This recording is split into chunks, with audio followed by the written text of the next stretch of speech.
Let's retrace your steps that led to this film. I know, there was a thesis originally that was called Predisposed. Yeah. How did you graduate, let's say, from the thesis to the feature? I guess with the intent with my mentor, who was also a co-writer, we had talked about trying to make a film together, and that was before I came to school here, actually. So we had kind of had this idea about people. We had heard this story about people getting turned away from rehabs and being told to like come back really screwed up, and then we kind of have to let you in. So we had this idea for a feature before I came here, and then doing a short film kind of version of that made sense. But always like the intentions to try and make a feature afterwards with the same principle.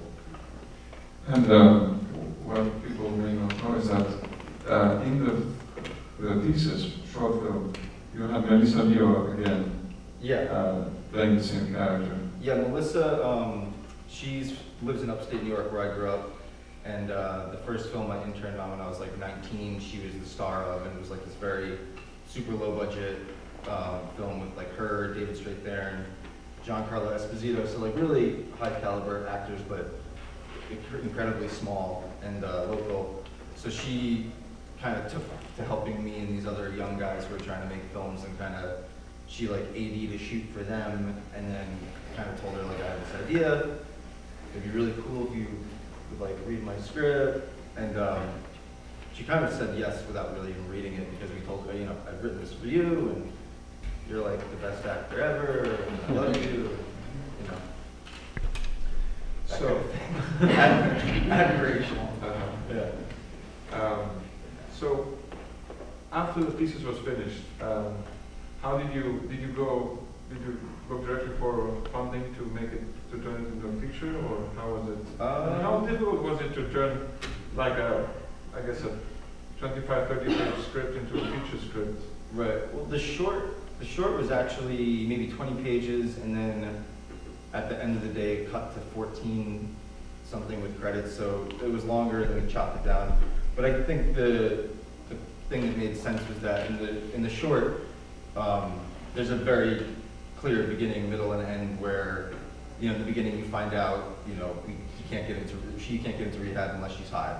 And then the middle is them trying to score, and then, the third act is similar to what the end is here, where they kind of have this endearing moment, and then in the short, actually, you find out that she's been lying and she had the coke the whole time, and that it's not as happy or hopeful of an ending. But interestingly enough, when, financing came into place, or that idea, and we had sent the script to every company that we could figure out, a very common note was that, like, is there any hope in the world?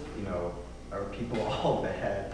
So we thought maybe trying to take a positive turn on this somewhat, not somewhat, but dark kind of story. Yeah. So, we forgot to mention that I think the short was in Sundance as well, right? Yeah, the short was in Sundance. I remember we screened it here in 2008. That's when we finished school.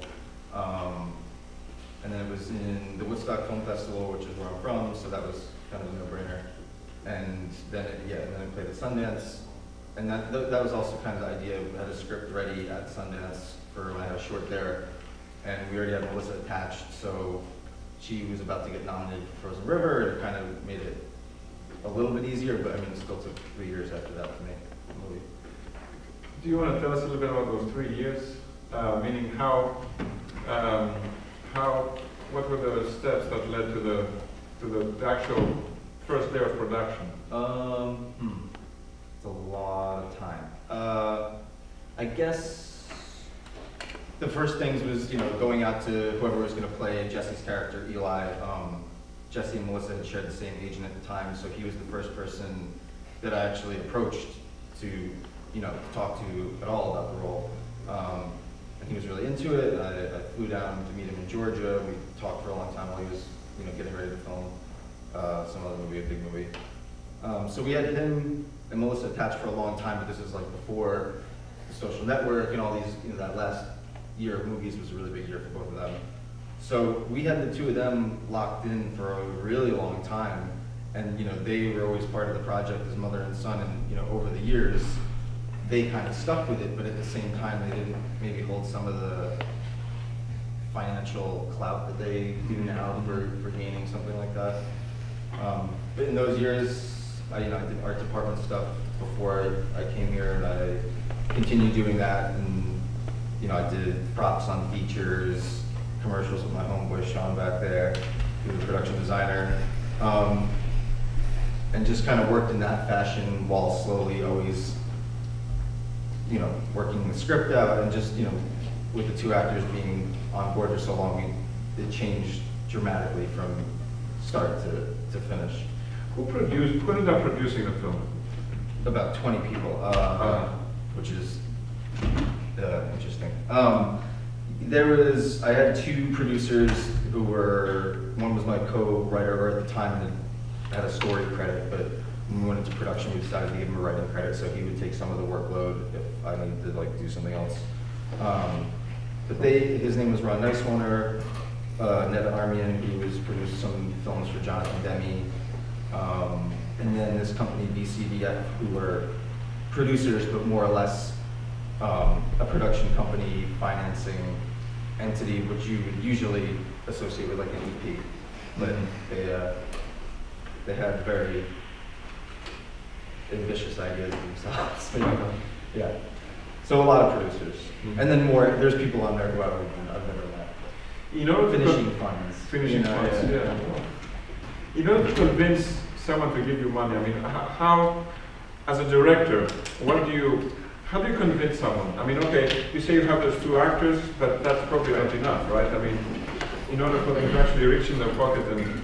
to be honest, we had Tracy Morgan. I had written Tracy Morgan a personal letter, and we had him attached for quite some time, even before we got money too. But he was kind of also a deciding factor, and what we thought would be smart was to take that role and kind of turn it on its head and kind of make him this failed athlete who's struggling his own way. But I don't know. I think I met these guys in a diner in upstate New York. They had done the producers. Yeah, well, the production company. They've been cranking out films in my local area, and I had actually dressed a feature for them, so I kind of knew them. And then an editor of theirs gave them the script, this 6 degrees of separation. Mm-hmm. But I honestly think I came prepared with such a ridiculous amount of stuff, and they didn't even look at it. I had shot listed and floor plans for every single scene in the movie. I did a still photo shoot with 15 different images that would represent a character and a scene, and did all that with a professional photographer. Had someone start storyboarding it. Was trying to put the music thing, doing everything. Mm-hmm. And they actually were like, "What does the trailer look like?" And I was like, "Oh, I don't know, it'd be funny." And what Tracy Morgan. That was that was literally one of the questions. How do you see the trailer? And can we make it, instead of 30% funny and 70% drama, can you even that out? And if you can do that, that's interesting. So it was a little bit of a dance of trying to appease them and then trying to pull back to what I wanted to do, and then ultimately appeasing more than pulling. It's a tough dance. Yeah. Now, I think one of the things that I really like about the film is the performances. Mm-hmm. How did you work with the actors? I know I guess they knew their characters early on when they committed to your project. Yeah. But in terms of the rehearsal process, I'm interested to know. I think our students would be interested to know how you approached. Each one of them differently. I mean, Tracy doesn't read the script until he maybe read the script once, I don't know. But he more or less, the conversations we had before shooting were much more, I heard him on NPR with this terrible, tragic life story, and that's kind of what connected the character of my mind to him. So that was always kind of what we talked about. We would talk about, the hardships of falling on the wrong side of the tracks, having to do criminal things to make money, watching your parents suffer, things like that we in some ways related to, or some ways just were more talking about life. And then Melissa, also, we were more in a situation where it would be, you know, we'd go through the script and we'd talk more structurally about what made sense, you know, for her as an actor, like which things she has to, you know, pop into her head in the timeline of this is what's happening. Jesse wanted to rehearse a lot, but I didn't really want to rehearse that much because we were only going to shoot for 20 days and I didn't want them to get too wound up with, you know, whatever they thought was working in their own mind. But what ended up being helpful was that Jesse and Melissa, as mother and son, spent all their time together, and like, if they weren't shooting the scene together, they were sitting in the car together and like bullshitting, kind of just carrying on. The way that they carry on here is the way that they carried on for the month that we worked together. And everyone would think that they were fighting all the time, but they were really just like, you know, doing their thing and not, you know, not being themselves at all. But no real rehearsal. So there was like no, I mean... we had a reading. You had a reading? Yeah, we had a reading with the entire cast, minus 3 or 4 of the smaller roles. But we had, yeah, one reading, and then, you know, the other actors, like Paul Calderon, who plays the Spanish drug dealer, like, you know, he's in awesome movies. He co-wrote with Keitel, the Harvey Keitel, the drug movie that they made in New Orleans like a few years ago. Oh, Bad Lieutenant. Yeah, he had co-written Bad Lieutenant, so he was like, I kind of had this old school New York thing, and you know, those guys all auditioned, but were the first people that we cast, and we didn't rehearse anything really. Wow. And then, I mean, I didn't know the Spanish, I kind of let them do their thing. Yeah, you know, one thing that I had the feeling that there was some improvisation. Yeah. Is this? Yeah, I don't. There was very few things that I would ever be. You have to say this. Okay. Because more or less, like, you know, the two, Jesse and Melissa, had done it for so long that they're much more like actors who have to come from like an emotional place or a physical place to do whatever they need to do.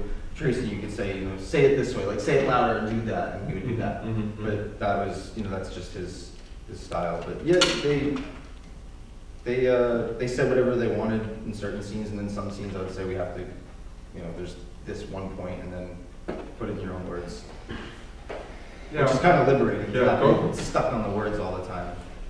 Yeah, I mean, I think a lot of what Jesse Eisenberg did, and also Tracy Morgan, like for instance, get a yeast infection, all that bread. Yeah. Was it his joke or? That's a scene that was cut. It was a one-off at the end of the day, and we wanted to try and shoot this wrap-up thing for an alternative ending that ended up being part of the film. But he was having a very emotional day, and before that in the scene, he's like kind of, you know, talking about his trophy, and he got it back, and he like kind of this hopeful moment, and he started crying, and I couldn't stop crying and finish shooting, so we just, that was what it was, and it made it happen.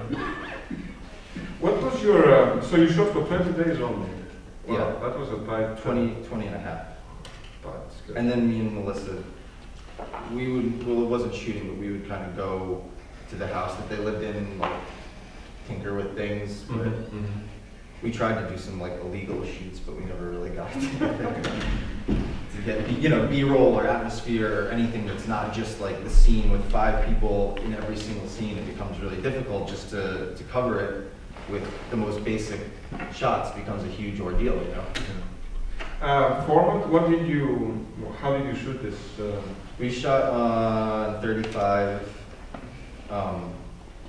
which was kind of fun. I mean, we didn't want to shoot with the red, and the financing company that I worked with had like a whole gang full of them that they had bought. We really didn't want to do it.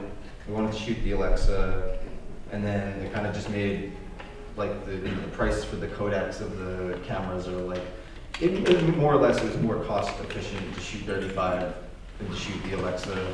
So that was also, you know, it was fun because that probably won't happen again. So I got at least kind of got a chance to do it, but. Where do you stand in the digital versus film debate? I don't know. I mean, time-wise, I don't think. I mean, the film, like, you can go outside and get a lot more, you know, longitude and latitude. It's easier to like move, but at the same token, it's not as cost-effective. Maybe now, like maybe when I did this 3 years ago, it was cost-effective. I don't know if it is anymore. I also personally want to make smaller films than this, where I think that film is just not really an option. Mm-hmm. Or I mean, it is, but it's not my concern. If you can make a digital thing look really good, the performances will tell the story more than is it film or digital. Very true, very true. Editing-wise, how long did it take you to edit? The editing's kind of a weird zone, I guess. As a director, I had a contract to, I think I had a 12 or 10 or 12 week director's cut, where I kind of just did whatever I want. And then there was a group sort of decision that they wanted to recut what I had done with a different editor and kind of have one of the producers oversee that version of a cut. So there's 2 edits. So what we saw is the producer's cut, or the producer's Yeah. cut? Okay. Yeah. Is there going to be the director's cut at some point? I highly doubt that. How different is it going to be, the director's cut? I mean, How different would it be? Pretty different. Really? I think you might not, if you hadn't seen the film, I don't know how you'd have an opinion, but I think tonally, definitely the music that I had in it was much kind of more atmospheric and a little bit quieter. There was a lot more quiet moments. There wasn't as much kind of setups with the comedy jokes. It was more dry, and I think tonally, and then some of the structure with hearing about this audition at the end, I had left the ending open-ended. I wrote an ending to appease some people, and then like, oh, we'll shoot it, and then like I edited it my way, and they were like, no, we want the ending. And I was like, oh, you suck. Because it was like open-ended. He like at the end, he kind of walked up the path, has this very long moment in front of that campfire with the music, and I thought it was really beautiful. Magic hour, and then he kind of just sees the girl. They see each other, and there's just like an acknowledgement that like, oh hey, and then like that was the end. So it was very open-ended. huh. Instead of kind of wrapped up. I see. Yeah. So there was no was there no final second audition? No, and there was none in the beginning. That Really? introduction, yeah. Wow. It's crazy. I mean, that's what's hard to say what's what at this point, because we did so many different things that I've almost lost track of exactly. I mean, I think from the script point, when somebody comes in who's going to actually physically help you make the movie, there is a part of an allegiance to them. Like, I've gone to every single person that we know, not me, but my producers who have been involved with, nominated films, and we still can't get the money. But if you are willing to support us, like, I'm going to hear you out, or at least try and incorporate some of your thoughts.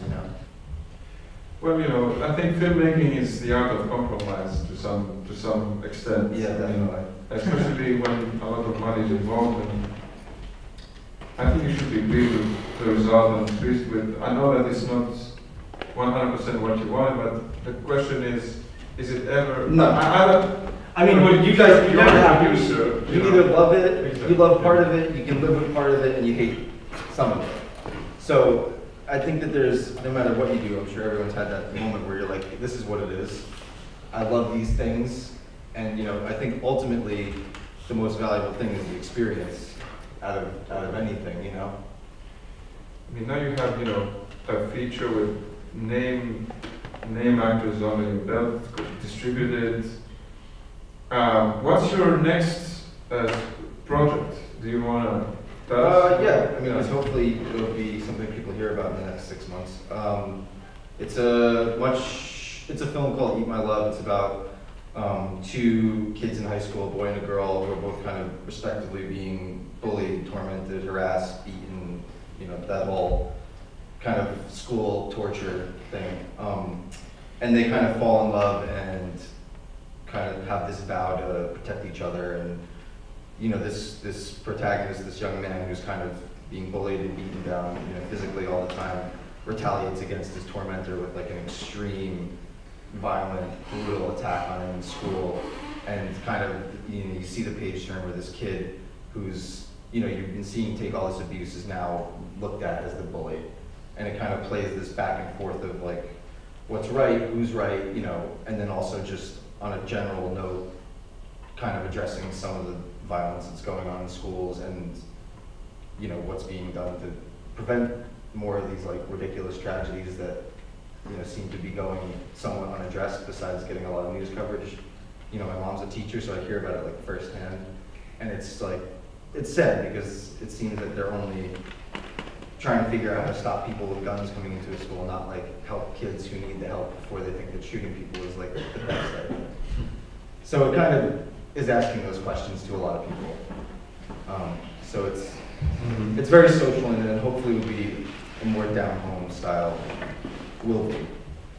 What stage are you at this point with this film? Trying to get that money. I'm at the point where I started writing it 2 days after we finished shooting this film, which was in June or July of 2011. That's really interesting to me. 2 days after you finished shooting, you must have been exhausted.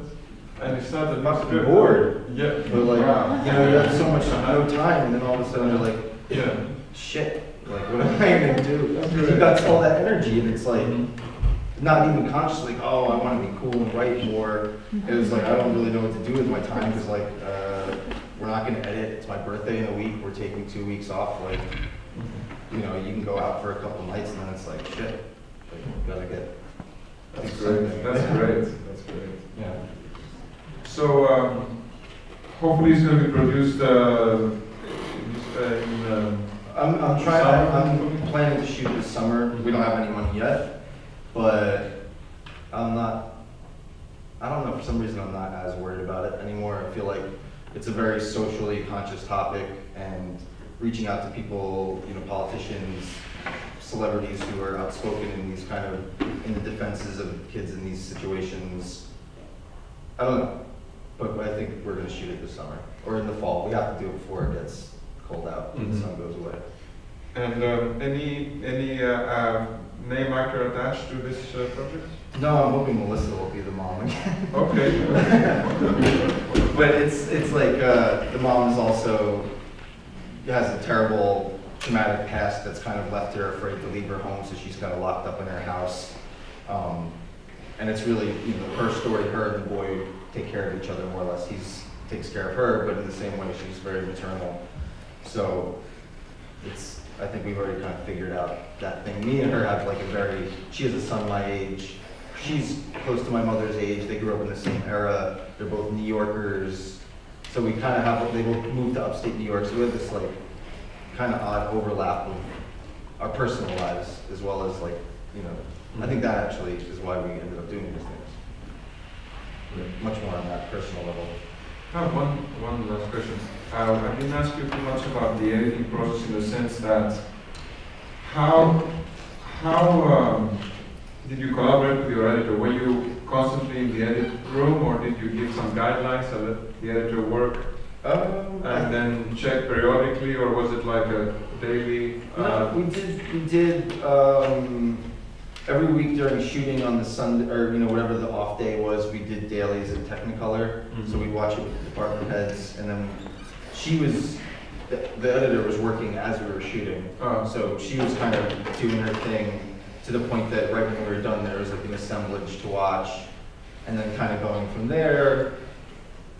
Yeah, I sat in the room. I was like, because when you're so used to doing it yourself, it's like, sometimes I don't have the technical skills how to do Avid, but like I wish I could just press that button. Is it on the Avid media computer? Yeah. She was a little bit more old school, like she's been on Avid forever. Well, it's still around as far as I know. Well, I think didn't Final Cut like screw up with their new thing? Apparently. Yeah, that's the word on the street. And also about your work with your cinematographer. So you had a shot list every day. How much input did he have on your shots? A lot. It's interestingly enough about him. He was recommended by Jesse, and they had done that movie Holy Rollers together. Okay.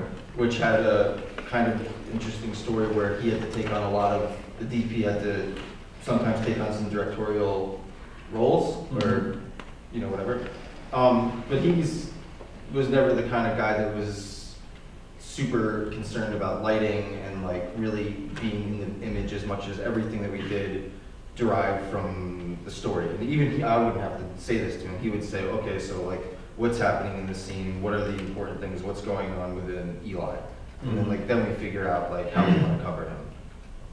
So everything started from a story point of view, which for me is good because I'm not really, I don't talk in visual as much as I talk in, you know, the feeling of it or you know, what's actually happening. So that was the shots would be figured out together. Yeah, I mean more or less it's like we have some things. It's like 5 people in a car. Like that sucks. But we didn't want to do car mounts. Like we wanted to be in the car as much as we could. So like we did it that way. Some of the scenes you don't see it here, but we shot much longer. Kind of walking, talking, 2-shot kind of stuff, and not as choppy.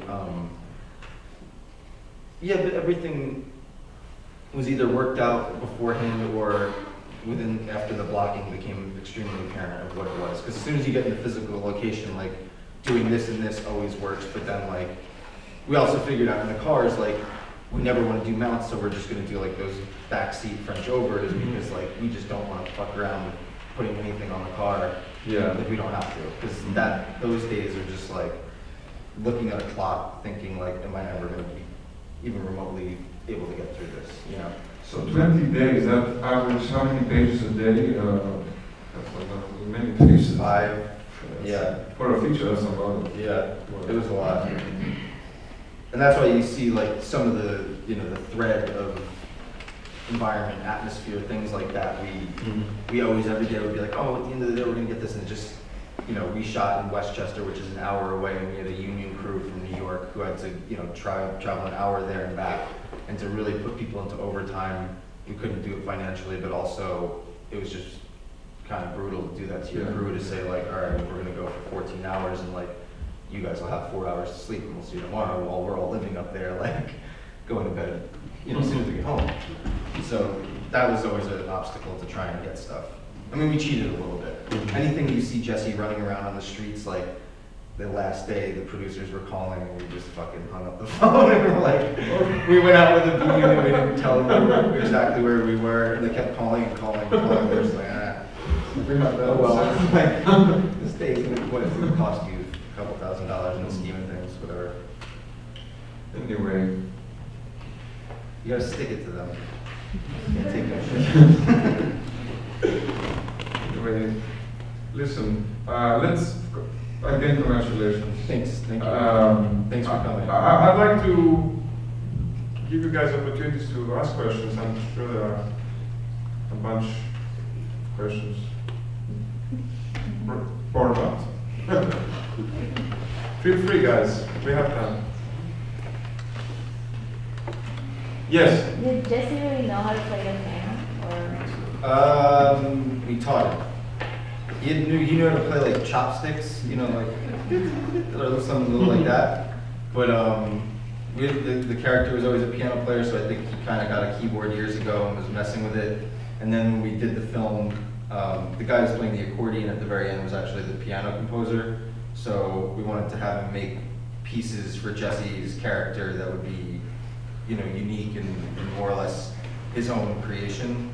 So it was like, if you imagine like Chopin and like Iggy Pop together, like that was the idea for the composer. But yeah, he learned how to play some of those shots in the version that I edited. You can see it much better, but some of them, when it's some of the higher stuff on the piano with his right hand, he was really good with. The slow song in the end when Mom's crying, he played himself. That's him playing that track. And then in the beginning, he actually played that live. Just that really monster piece was, he learned about 3 different little sections that we could shoot clearly, and then we'd have to. That was very convincing though. Yeah. You guys did a good job of We shot the hell out of that. But again, that's like, when you get down to it, you're like, you really need a day to just shoot the piano performance, and we shot that in, before lunch. We had to be done before lunch, which is like, the crew doesn't really get rolling. You have 3 hours. What was your average, what time would you start in the morning? What was the call time? I think I mean, because it's all in the daytime, everything besides that one house party was more or less like a 6 or 7 a.m. And then that house party was like a deep split where we started at 6 at night. And that was on the last day of our first week, which was really tough because we had only these scenes with mom and son were the first week. So we wanted to keep them, you know, separated from everybody else, let the more intimate stuff be without the whole gang. But yeah, we had that one night shoot, which was like, it was just brutal to have that many kids, extras, Yeah. props, and, you know, a late night. The lighting, all that. You know, it was the first night shoot and long day for the entire crew, so it was like, we had been going at this very daytime pace where you can run around with the camera and we're all kind of held, and then it was like, now we're shooting at night and it's like, everything takes so long. So, you know, it's a big house. Yeah, a lot of yeah. lights in that place. And shoot the exterior with a car there. That was a different night. Oh, We cheated that, so we okay, missed that. okay. We couldn't even get to that Oh, I scene. see. So that was actually just in some random backyard where we shot that reenactment fire at the very end is the same place that they have that Oh, okay. conversation by the car. It's also raining, which you can't see. Maybe you can. No, nothing I noticed. Good. That was like such a concern, like it's raining, what are they gonna think? Like, it wasn't raining before and it's raining now. Exactly. Yeah. You have to take those liberties sometimes, I think. Like, if you get caught up with the rain stuff, it's like, If you're interested in the story, I mean, I'm Yeah. surprised how many things, you know, filmmakers can get away with. You know? and it's not even on purpose, you just kind of like, oh, how much do you really want to concern yourself with it, or do you hope it's just like sleight of hand and people won't notice? Other questions? I forgot what that question was. Yes.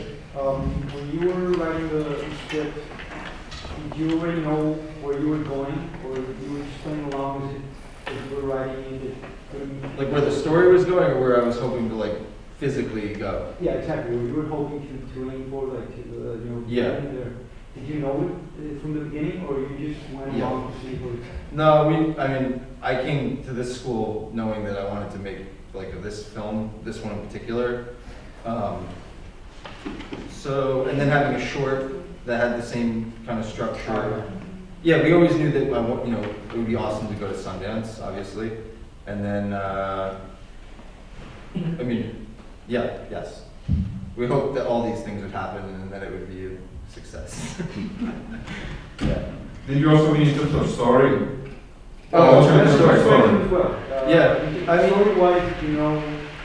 Yeah, I think if you read the script in 2009, it's a different story. If you read it in 2010, it's a different story, but it all has the same characters, the same principle, the same sort of inciting incident of them having to go get her high. Like, you know, the character of the drug dealer used to be not a friendly person, he was actually really scary. And some of the things used to be much more on like an almost thriller kind of feeling where it was like very unnerving to be with them and it was just cold and brutal. But through the years, it kind of dictates itself. Yeah, I guess so. Yeah. Other questions? Everyone's tired. Yeah. What exactly mastered you? Because you went to get your idea almost get through. So what did you get from this film? Well, I probably wouldn't have made a short film ever, at least in the time frame that it was, where it was like I have to do something, I have to do a project. I don't think, even at the time, I remember thinking I should make a short film about somebody who lost their mind, and then it was like, no, we should make a short film about this movie and about this idea. But I think on a more practical level, the things that I maybe got and I think had in me before were much more like, I didn't go to college, I could care less about that. I would like to go physically do something and like learn how to do it that way, which is the only way I would want to learn or do anything really. And then kind of like the hustle part of it, which is like long days every day, is like, if you can't stomach a 10 or 12 hour day of school, then like you definitely have no business working in film, because it's like, you know, all your time. So I think in that sense of like knowing how to operate or being comfortable operating like 24/7 on the go, kind of always having to be busy, always having to like deal with a lot of different people, and like you might not want to work on this person's project, but like you have to, and trying to find a way to just do whatever you can do to the best of your ability, like all the time. You know, you guys do projects so frequently that you don't have time to sit and constantly just dwell upon what it is you might do. Like, I find that the best way to figure out if you're doing the right thing is to try it, and then, you know, if not, you try again. But yeah, that kind of hustle in the indie, if you want to make independent films, like the idea of giving your scripts to agencies or executives, like that's not gonna, I don't see that being a realistic thing. Where like if you really wanted to make a movie, you should take whatever it is you have, try and relate to somebody who maybe you can get money from or help with raising money. I think if you can figure out where it is that, you know, who it is that you're pitching it to, like that's the thing. But the idea of like that someone's just gonna read your script and think it's great, it's like half of the game is just like making somebody look at it. Like, you know, and if it's good, it has to be good after that, but like to get it in front of somebody's face and just take their attention no matter what, it's a little pushy, I guess. One thing I want to ask you was your experience in Sundance with the feature. How was that whole, you know, the whole marketplace? It was more fun than when I did the short because it was like people cared about what you did more. I got invited to cool parties. No, just kidding. No, I did go to some cool parties. It was, I went for the whole week and a half or whatever, so I think when we first got there, it was like kind of celebratory mode. I took some meetings with people that I was, you know, general meetings, whatever, and then like celebrating up and down the street, and then like, you know, my buddy was there, like I had a bunch of friends who had been involved with projects there. I met the person who would become my manager there the first night. So like kind of just doing that whole scene. Mm-hmm. And then what I didn't know about, which was, you know, told to me at like 8 in the morning after a long night, was like, hey, today's the first day of the press stuff. And it's like, then for 4 days we did nothing but interviews, pictures, and it was like, I'm assuming that's what an actor's life is like all the time, just constantly running around and being charming and repeating the same answers over and over repeating again. the same answers. Like, I didn't know about this, and I got woken up after a few hours sleep, and I was like, no, why didn't you guys tell me? I just stayed out till 4 in the morning in Utah where you can't breathe. So, so that was kind of the experience. The screening the first night was like a 1,200 person packed house. That the screening was at 8 o'clock, so people had a little bit of an evening before they went, and like they bought into it. Like within the first 30 seconds, people were laughing, and it was kind of almost shocking, in a sense. Like me and my DP, like afterwards, were like, what the? Like they just like couldn't get enough of it, and it was just surprising to me. Like I thought it was strong in certain ways, but it surprised me how much they liked it. I don't know. We were confused for a moment. And about the distribution of the film, did you get, how did it, what was the part of the distribution? I mean, you finished it, it's in Sundance. I forgot to ask you that, you know? I tried to notice actually, because I haven't seen like a DVD. The last time I watched this, I did like a screening upstate in August or something, and that was like on a rinky-dink screen, so I was trying to pick out if they like tweaked anything or changed anything. I don't think that the distributor changed anything, but as like acquiring them, I think at Sundance we talked to a few people, and then it was maybe a month or two of kind of getting like little hints from the financiers that like we're talking to this company that's really interesting, but like I can't tell you who they are. Mm-hmm. And then like they might want to buy the movie, they're probably going to buy the movie, they're going to buy the movie, and then like IRC is going to buy the movie. That's But pretty then cool. I think they changed the title. It used to be called Predisposed. Yeah, That was like a new thing this year at Sundance. Like 4 movies, they changed titles of after they got picked up. Yeah, like that movie that's out right now with Helen Hunt and The Sessions. yeah. That used to be called something a lot cooler. forgot what it was. But it was much better. But yeah, there's a few movies that they changed, and I read some article on IndieWire that was like, why are we making all these changes to names? But Yeah, predisposed is cool. I Western Law is fine too, but Yeah, it's but I kind think- of more generic maybe. It's more generic, and I think that was actually maybe that's an interesting story. Like dealing with the distributor when they wanted to change the title, they had no ideas, but they were like, "We want to change the title to something like this," and then it was like, "Let's use something that starts with A through C," so it's the first thing on the TV list. And I like came up with all these like ridiculous titles that were like kind of throughout the years. I think this one thing that's happened is the movie's gone from a much more drama-centered thing to a somewhat comedic, something that could be a bigger film. Like I don't really see as much indie in this as like mainstream people could like dig this kind of thing. Oh yeah, Yeah. I mean, yeah. That's kind of. Yeah. But yeah, crazy titles. I remember their ideas were all like.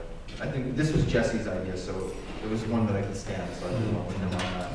And they listened to them. That's like the only people that they listen to. They listen to the actors. If the actors are like, "We're not doing this," they're like, "All right, well then we're not doing it." They gotta respect the actors. Yeah. Anyone else? Yeah. Yeah, so during shooting, do you ever come to a point where you were totally stuck and you didn't know what to do? Like either technically or how to set the shot? Do you ever come to that? Yeah, that night, the night that we shot that party scene in that house, from some casting sessions, we had such these great casting sessions, and then with 40 extras standing around, and later at night, it became brutal to just get somewhat of a simple performance, and just the blocking. This room was like this round circular room, and it was just like there was so many layers of things to like just keep constant with the AD staff that like that was time consuming. The performances just like were not great, and I didn't know how to deal with them. They were the young kids. They weren't seasoned pros. Like Melissa will figure it out no matter what. She'll figure it out. Even if she's mad, she'll get it. So things that night was like just a brutal thing. I remember me, my DP, and the AD when we got back in the car, we were like, I feel like we just got taken advantage of. Like someone just took us out back and like had their way with us. We were all just like so beaten by like this terrible hard night. And then what was another one? I took a Claritin D when I thought I had allergies, and that like spun me. And I had never taken this medicine before, and I took it and I lost my mind. I didn't know how to talk to these kids. I couldn't like talk. They drove me in the car, and I was like, holy God, this is not good. It worked out. I mean, no it worked out because ironically, the other thing was like the revolutionaries in the campfire, and the two of them talking at the end was that night, and I took this medicine that like really screwed me up. And then we had this amazing system for doing that shot because, again, it's cut up in a way, but usually you're following the kid up that small path and it's magic hour, so you have 45 minutes to shoot it. We have an A and a B camera, someone who, the A camera's following him up, and then as soon as we got to a certain apex in this turn, A camera splits off, B camera picks him up on Steadicam and does around the fire, and then he walks out of frame, and then like they run back to the start, and we do that again, and then we do a pull. So that worked, but I think only when we like planned out this like really strategic 2-camera setup to like a T would it work. And other times when we had 2 cameras, I found ourselves more being like, fuck, this is now a burden that we have this other camera that we told people that we're gonna get this shot with the second camera, and like, lighting for two cameras is just a pain. It's just, you end up working against yourself, and I think that was a lesson. I don't know that I'll be doing that unless we're doing like an action-y scene or something that you're not gonna get a lot of takes out of.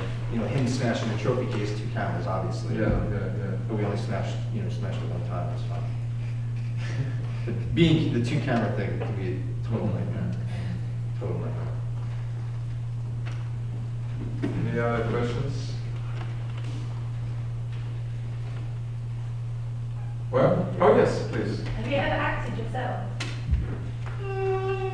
I mean, here. Yeah. Here. Technical directors. Yeah. I was gonna do this, I got like approached to do this thing where it was like a filmmaker challenge for like up and coming directors. And it's like a reality thing, but not like corny supposedly. And it would be like them, like me and like a small crew making a film, like a short film with like a, kind of like what we used to do here. And I gave them these guidelines because I knew I could like, I was like, you know, you have a certain like, you know, you have to do this, you have to use this prop and like this theme, whatever. But like they would film me doing my thing. But like, you know, you'd have to like play to the camera. Yeah, but as I know, reality is not reality. Yeah. No. But it sounded cool. There was cool people involved with it. But no, not like really. No. Someone else had a question, and that's Yeah. yes. Then. How often do you take the opinion from your crew? Like maybe. The what? How often do you take the opinions from your crew members? Like say you want a shot to be shot this way, but then your DP saying, I think it's better this way. Like, how often do you take their opinions? More often than not. I mean, suggestions, opinions, maybe not.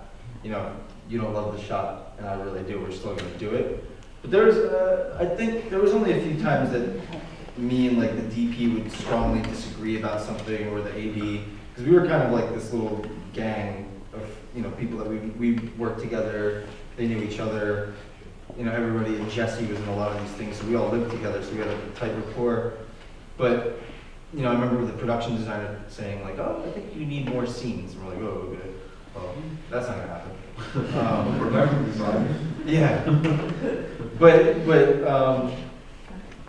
I think the best part of the crew, I'd rather have people tell me as many ideas and solutions as they have, and then I could pick which ones are, I think, gonna yield the most result for us. But, you know, in no way, shape, or form am I ever gonna be like, or maybe not, I don't know, be like, this is it, and that's the only way, and da da da. Like, I'd rather have your ideas, and now they're mine. They're our ideas now. Yeah, yeah. It's like probably you cast your crew with the same care that you cast your actors. Oh yeah. The moment that you have people who are. Well, and I also used to do crew on movies before I did this, so like there was people that I'd hear their names and I'd be like, boom, no way, not a chance. You know, that's nuts. But yeah. All right. Yes. What was the budget of the movie? And did you work on producer's money, or did you do something from you? Did I make money? No. Not really. What was the budget? And were there only producer's money? No, the budget, I think when we shot, the budget was $2 million. And I think after all things were said and done, it ended up in the above 2.5, but less than 3. I mean, I know it's somewhere in there, I just actually don't know exactly. So you said earlier that you were planning to make this film before you came to NIFA. What made you choose NIFA? And how did it help you get it out? Get your artistic view of the film? I think I chose it first off because I had failed out of college the 1 or 2 semesters I had gone. So going to any other sort of school or academic school was just not realistic, because why would, you know, NYU or Columbia or whatever take somebody who's clearly not interested. But I think my uncle had told me about the school, and he had heard about it, and it just, you know, after doing a very small amount of research, seemed like a good idea.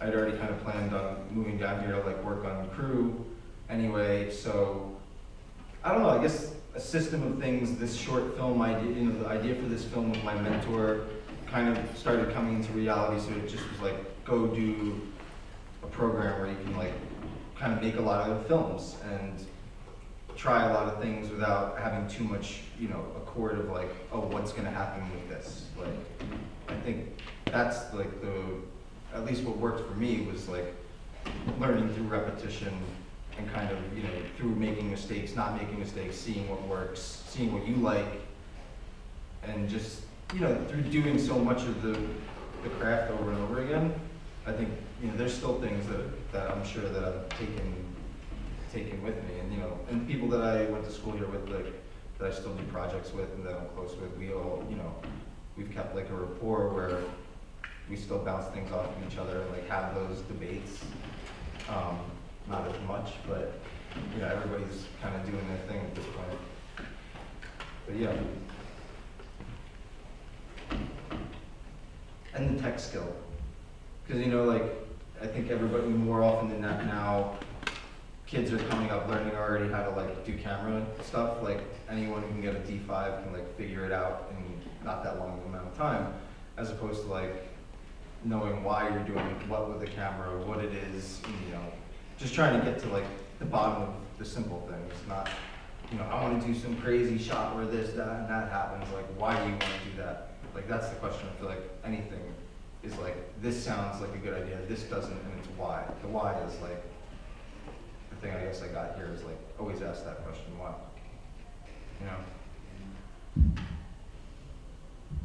Yeah. Well,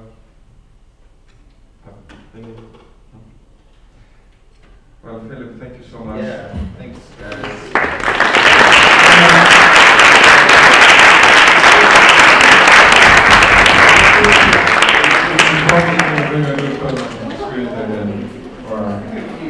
New film, there will be potentially, I was talking to somebody about this today, there might be some conjunction with the school about interviewing people for certain crew positions, auditioning acting students here.